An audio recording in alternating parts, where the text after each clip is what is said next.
Nelson Mandela July 18ஆம் தேதி 1918இல் தென்னாப்பிரிக்காவில் பிறந்தார். பின்னர் விட்வாட்டர்ஸ்டாட் பல்கலைக்கழகத்தில் சட்டம் பயின்றார். மண்டேலா 1944இல் ஆப்பிரிக்க தேசிய காங்கிரஸில் சேர்ந்தார்.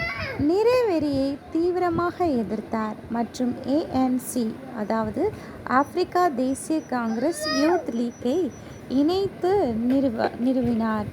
1962இல் அவர் இனவெறிக்கு எதிரான நடவடிக்கைகளை 1964இல் கைது செய்யப்பட்டார் மற்றும் 27 ஆண்டுகள் சிறையில் கழித்தார். 1990இல் வெளியிடப்பட்ட மண்டேலா நிறவெறி முடிவுக்கு கொண்டுவருவதில் முக்கிய பங்கு வகித்தார். இவர் முக்கியமாக நிறவெறிக்கு எதிராக போராடியவர். 27 ஆண்டுகள் சிறையில் கழித்தவர்.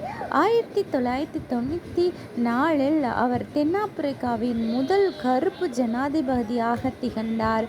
27 ஆண்டு சிறைவாசத்துக்கு பின்பு 1997இல் அவர் முதல் ஜனாதிபதியாகினார்.